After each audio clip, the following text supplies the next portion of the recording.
Alors, au nom du Père et du Fils et du Saint-Esprit, Amen. Dieu notre Père, nous te rendons toute la gloire, nous te bénissons, nous te célébrons, nous te glorifions. Ensemble, élevons la voix, ensemble, bénissons le Seigneur, ensemble, élevons le nom du Seigneur. Seigneur, merci pour ce soir que tu nous donnes. Merci pour la grâce que tu permets. Que la louange, que l'honneur, que la magnificence te soit rendue. Tu es Dieu, tu n'as pas changé. Ton règne est infiniment grand. Sois élevé, sois glorifié, sois magnifié, sois adoré. Ensemble, bénissons le Seigneur. Sois élevé, Seigneur. Louange à toi, Seigneur. Gloire à toi, Seigneur. Magnificence à toi, Seigneur. Honneur à toi, Seigneur. Béni soit ton Saint-Nom, Seigneur. Conduis-nous, Saint-Esprit. Dirige-nous, Saint-Esprit. Viens prendre le contrôle. Anime-nous, Saint-Esprit. Voici mon cœur, voici ma vie. Prends le contrôle.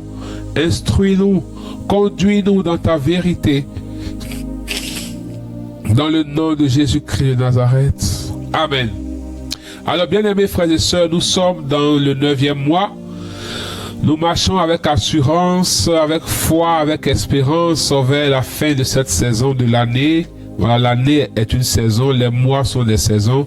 Et ce 9e mois est une saison que Dieu nous donne pour récolter une moisson.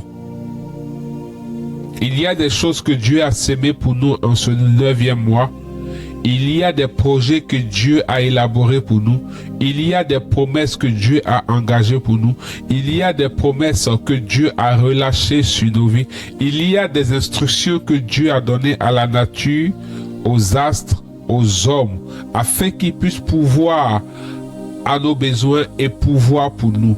Il y a des instructions que Dieu a données aux anges, afin qu'ils puissent moissonner pour nous en ce 9e mois. Et je rappelle pour les chrétiens catholiques que dans le 9e mois, l'Église catholique romaine dédie ce mois aux anges et aux archanges. Voilà.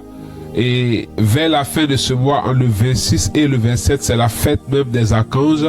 Alors, c'est un mois où il faudrait prier avec nos anges gardiens, prier avec les anges, demander leur concours, créer une intimité avec eux, c'est très important. Comprendre leur rôle et leur fonction dans notre vie de chrétien, c'est très important. Il ne faut pas ignorer le ministère des anges, c'est très important. Alors ce soir, je voudrais partager avec nous ce que le Saint-Esprit a mis à mon cœur. 5 clés. 5 clés pour expérimenter la grâce de l'enfantement. L'enfantement en tant qu'exaucement, l'enfantement en tant que miracle, l'enfantement en tant que ce que nous attendons du Seigneur, ce que nous espérons du Seigneur. Et la parole de Dieu dit en Matthieu chapitre 18 que Jésus dit à Pierre, je te remets les clés du royaume. Ça voudrait dire que chaque accès, chaque ascension, chaque manifestation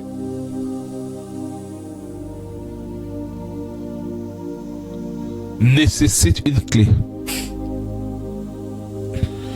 C'est très important de comprendre que le monde spirituel, la vie spirituelle est une vie de principe, est une vie de clé, mais qui prend tout son sens en la personne de Jésus, qui est la manifestation plénière et totale de la grâce.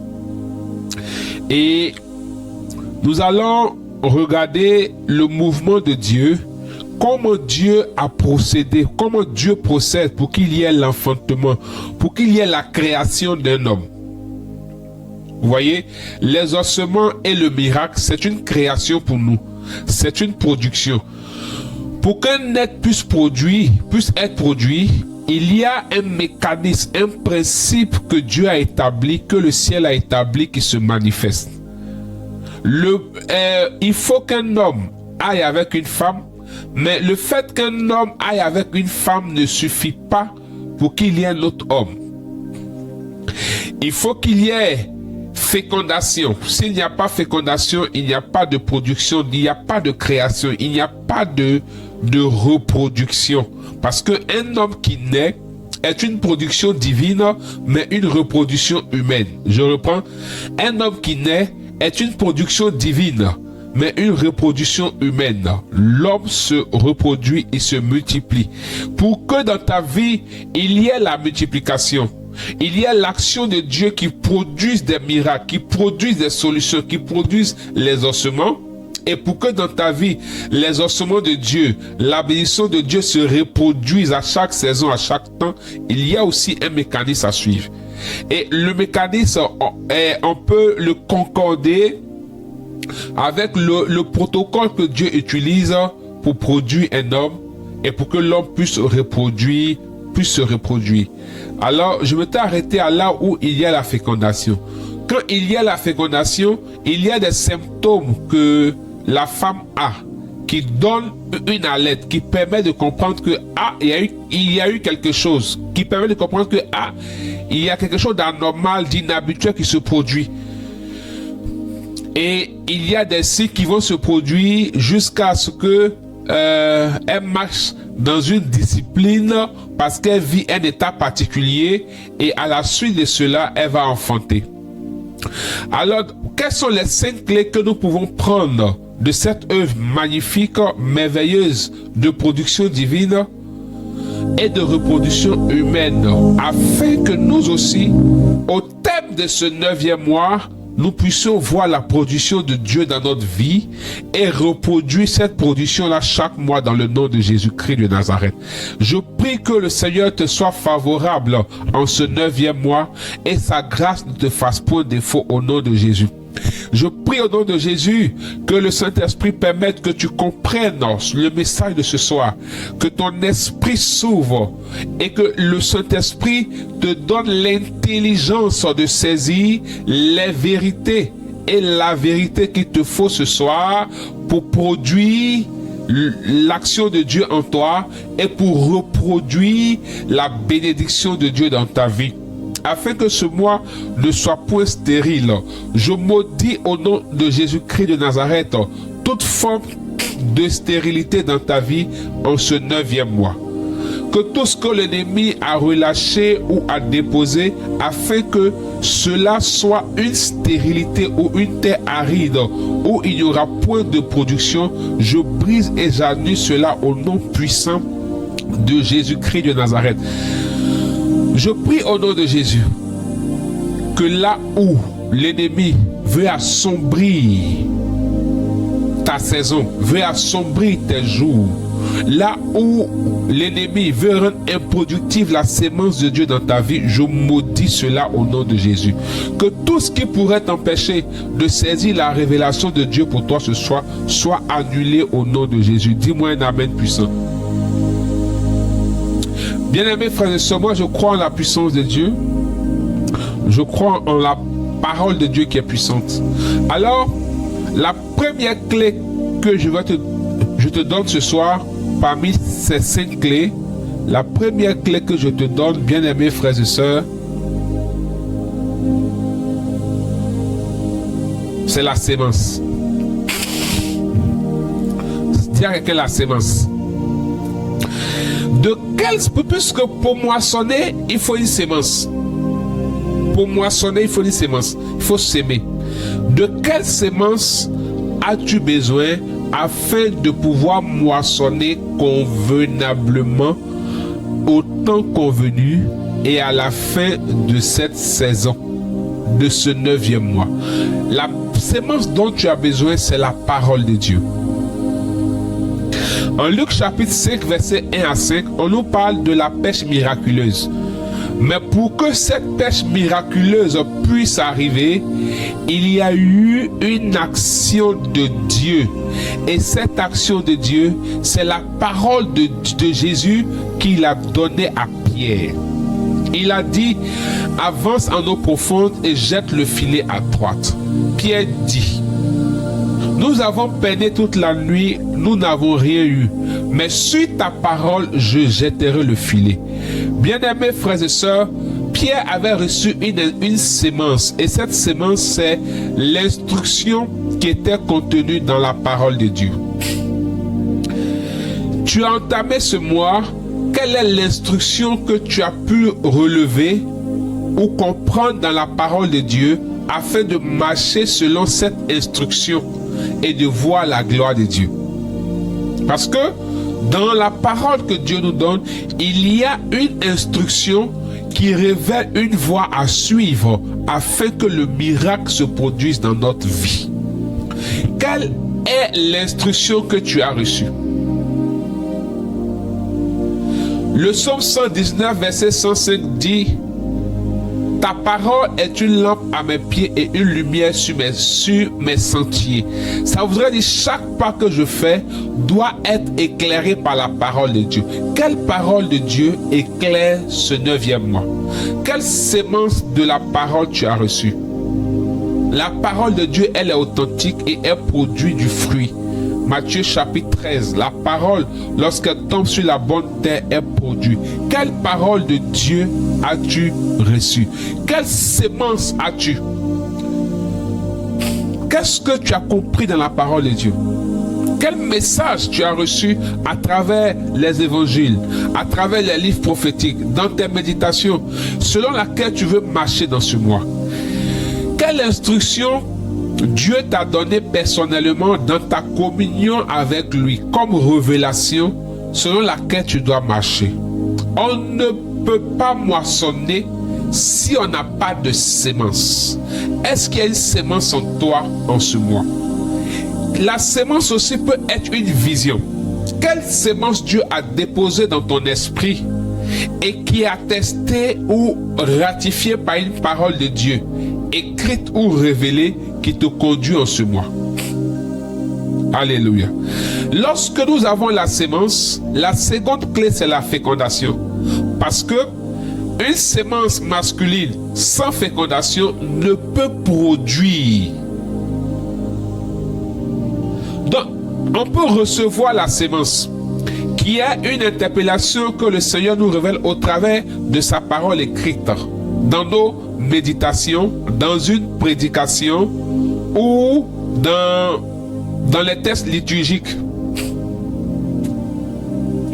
Mais notre cœur peut ne pas accueillir ou s'aligner sur cette sémence que Dieu donne. Parce que si la sémence ne tombe pas dans la bonne terre, la sémence ne peut pas produire. La bonne terre, c'est un cœur qui est disposé et disponible à obéir à l'instruction de Dieu contenue dans la parole reçue. Si la terre n'est pas bonne, au contact de la terre, la sémence ne peut produire. La vision que Dieu a mis dans ton cœur, ce que Dieu a relâché en toi, est-ce que tu es prêt ou tu es prête à suivre cela, à marcher? Est-ce que cela a trouvé bon accueil en toi? Est-ce que tu t'es aligné? Est-ce que tu t'es engagé à obéir? Donc la deuxième clé, c'est être une bonne terre, c'est-à-dire disposé et disponible à obéir à la parole que tu as entendue. Alors quand la fécondation va se produire, il y a des symptômes qui vont se manifester. L'un des premiers symptômes lorsqu'il y a la fécondation dans la vie d'une femme, ce sont les nausées. Parce que quand tu reçois une nouvelle instruction du Seigneur au travers de la parole de Dieu, écrite ou la parole révélée, une vision que Dieu te donne qui est une sémence, il y a des choses auxquelles tu vas renoncer. Pour atteindre cet objectif, pour accomplir cette instruction afin de moissonner, il y a des choses qui vont créer des nausées, qui vont créer des dégoûts. Donc tu vas abandonner certaines choses. Tu vas renoncer à certaines choses afin de pouvoir prendre le chemin qui t'a été révélé. Afin de pouvoir vivre en fonction de la sémence reçue. Il y a des choses. Qu'est-ce que tu dois abandonner en ce 9e mois? Qu'est-ce qui t'a ralenti depuis que tu as entendu les promesses de Dieu, les prophéties de Dieu? Depuis que le Seigneur t'a convaincu de l'exaucement, mais tu ne vois pas. Qu'est-ce que tu dois laisser que tu n'as pas encore laissé? Quelle attitude? Quelle manière de faire, manière de penser que tu n'as pas encore laissé?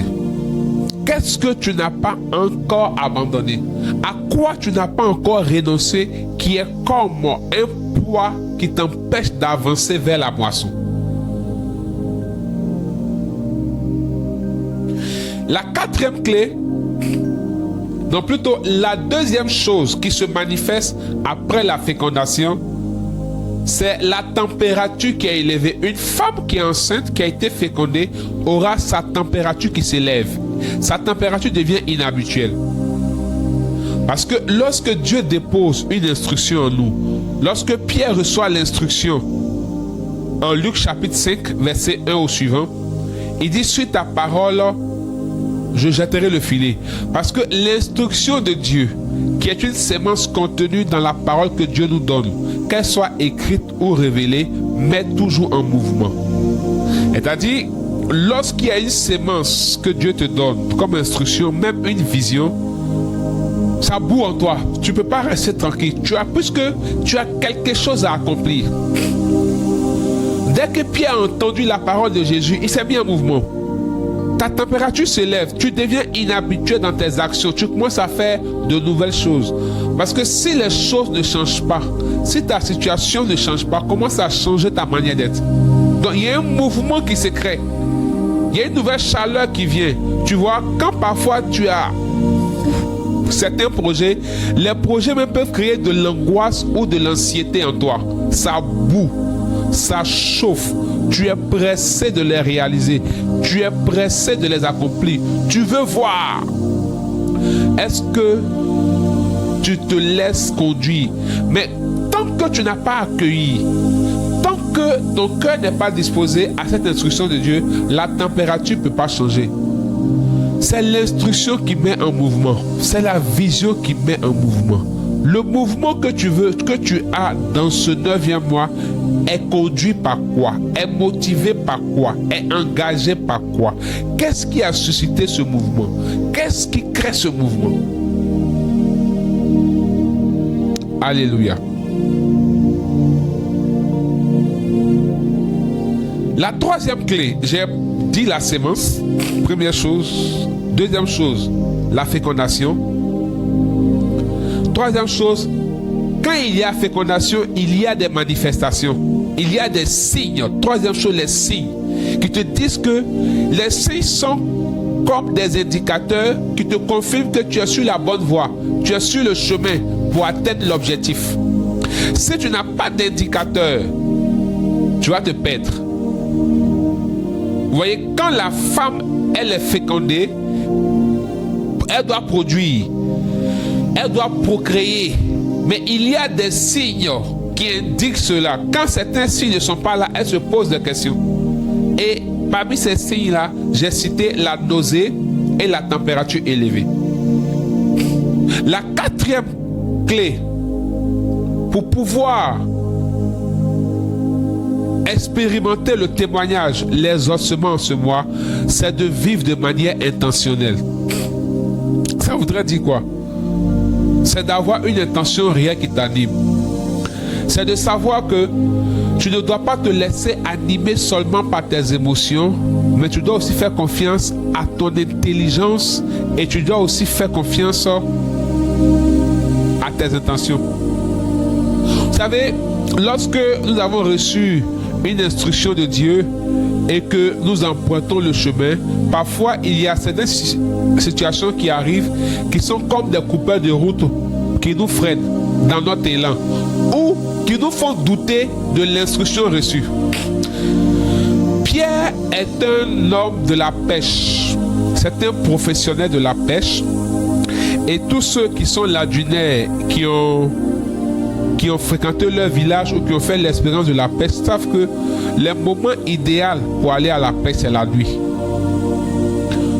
Au bon milieu de la nuit, ce sont les moments idéaux pour aller à la pêche. Donc, mais Pierre a pêché toute la nuit. Lui qui connaît cette eau-là depuis sa tendre jeunesse, il n'a rien eu. Donc, quand Jésus lui dit avance, jette ton filet à droite, mais si il a fait toute la nuit, c'est que sûrement à cette même droite-là, Pierre a déjà jeté le filet. Donc, Pierre pouvait dire, ah, nous on est fatigués, ça c'est quoi encore? Toute la nuit là on a pêché, on n'a rien eu, c'est pas matin là, on va avoir. Nous là, nous on est ici, nous là, nous on est ici. C'est ici, nous on connaît l'eau là. Toi, on ne sait pas d'où tu viens. Comment tu sais qu'on va aller à droite? Nous sommes fatigués. Moi, je dois dormir. Moi, je suis fatigué. J'ai trop essayé. Alors que je suis fatigué, je ne veux plus essayer. J'ai eu mal encore. Alléluia.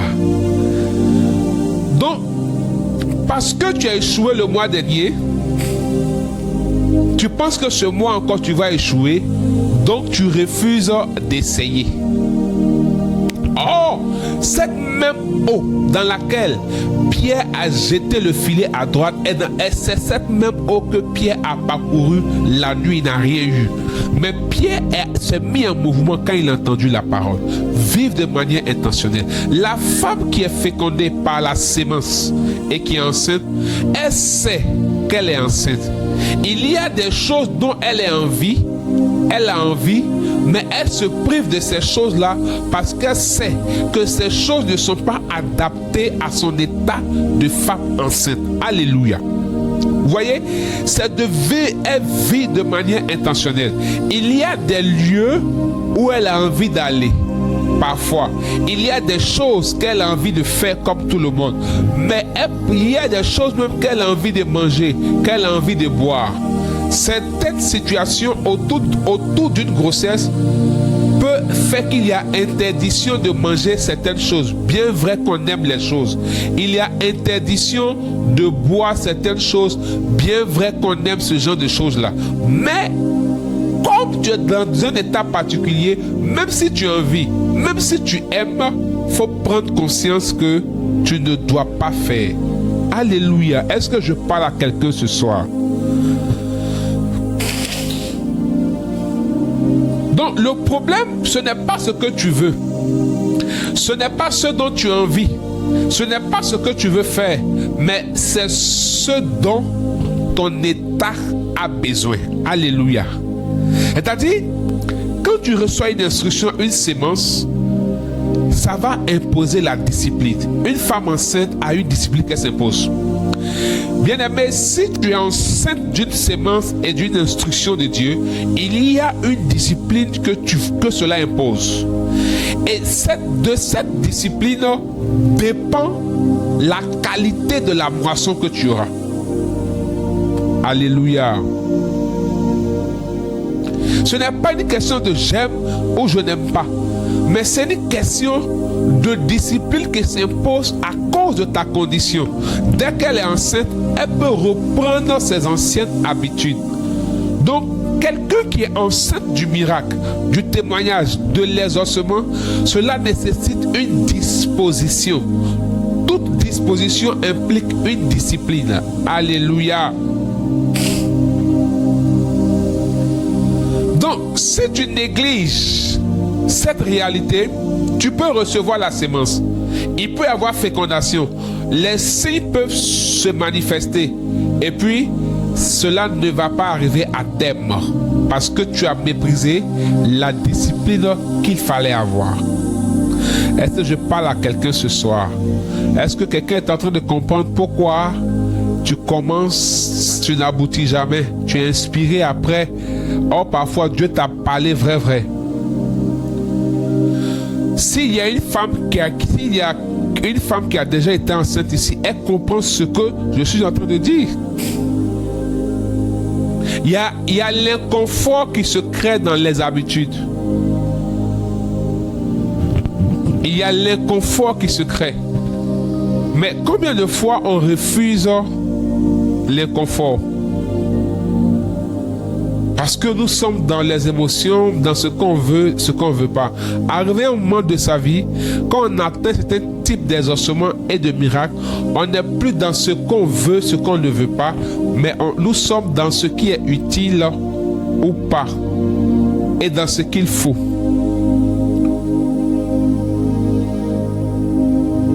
Et la cinquième clé que je donne, quand la femme est enceinte, il y a les douleurs. Quand elle doit enfanter, il y a les contractions.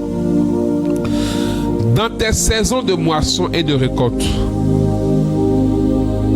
La gestion des épreuves est très importante. Dis à quelqu'un, la gestion des épreuves est importante. Vous savez, c'est la mauvaise manière de gérer les épreuves, les saisons sèches, les saisons de désert qui parfois nous empêchent de voir Canaan. Alléluia. C'est l'attitude d'Israël au désert qui a prolongé le temps des ossements. Lorsqu'on regarde la carte de l'Égypte à Canaan, 11 jours de marche, ils sont arrivés. Mais ils ont fait 40 ans. 11 jours de marche, ils sont arrivés. Ils ont fait 40 ans. Pourquoi? Parce qu'ils ont mal négocié la période du désert. La mauvaise négociation des temps de désert, ça fait souffrir.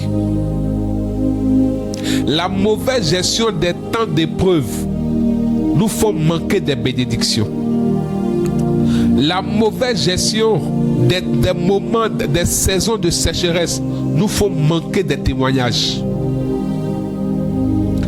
Quand la femme est enceinte et qu'elle doit enfanter, les douleurs annoncent que nous ne sommes pas loin, que le temps est arrivé d'expérimenter les ossements, d'expérimenter le miracle de la production divine et de la reproduction humaine. C'est lorsque les contractions arrivent et qu'elle perd les os, on dit « Oh, il est l'heure ». Certaines saisons difficiles annoncent de bons moments, annoncent des saisons de gloire et de témoignage. Il faut avoir le discernement. Tout n'est pas attaque. Tout n'est pas attaque pour te détruire. Il y a des attaques qui sont annonciateurs de grands témoignages, qui sont annonciateurs des saisons de gloire. Regardez, la position des pays qu'on appelle, des pays qui sont dans ce qu'on appelle les Émirats, mais leur position qui avant était chaotique, était annonciateur d'une gloire certaine qui est visible et qui est palpable aujourd'hui. Parce que derrière ces déserts-là, sous ces sables-là, il y avait du pétrole. Donc il fallait maintenant travailler pour exploiter le pétrole et pour en jouir. Et aujourd'hui, nous voyons les résultats. C'est pourquoi Paul, ayant la révélation, va dire aux chrétiens de Corinthe que les épreuves que Dieu donne, tout ne vient pas pour nous tuer. Les épreuves, toutes les épreuves que Dieu donne ne viennent pas pour nous détruire. Il y a des épreuves qui viennent pour nous préparer à la gloire. L'injustice que Joseph a vécue chez Potiphar n'était pas pour le détruire, c'était pour le préparer et pour l'amener dans l'environnement d'accomplissement de la gloire de Dieu. André, il y a un problème de réseau. Landa brasora baba baba kontebere shakara baba baba. La gestion des moments difficiles est déterminant pour l'expérience du miracle et du témoignage.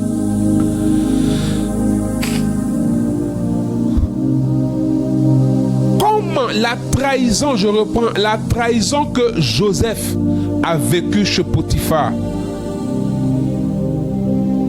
la méchanceté dont il a été victime par la femme de Potiphar, ce n'était pas un malheur, c'était le chemin pour accéder à la gloire.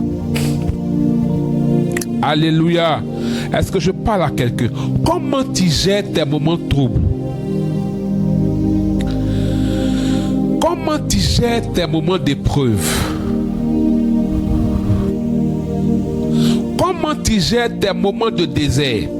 Comment tu les appréhendes? Rappelez-vous que Israël a échoué et a fait 40 ans avant de rentrer dans la terre promise parce qu'ils ont mal négocié la période du désert. La gestion des saisons et des moments des épreuves sont importantes. Que Dieu te bénisse. Alors voici les 5 clés que je voulais partager avec nous ce soir. La première clé, c'est la sémence. Nous devons avoir une sémence. La sémence, c'est la parole. Toute parole de Dieu contient une instruction pour nous, une promesse pour nous, une prophétie pour nous. La sémence peut être une vision que Dieu nous donne, selon laquelle nous devons marcher. Jean-Emmanuel, Dieu te bénisse. Tu vas bien, j'espère.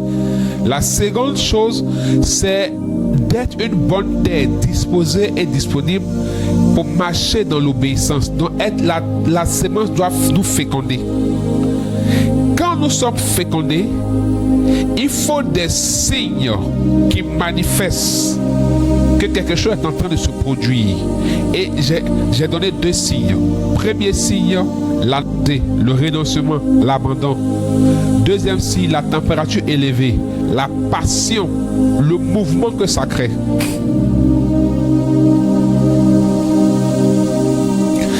Alors, que Dieu te bénisse, Ange-Marie.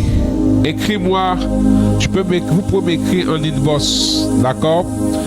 4e clé, c'est de marcher de manière intentionnelle. J'ai dit que la femme qui est enceinte, elle sait qu'elle est enceinte. Donc il y a des choses qu'elle ne peut plus faire.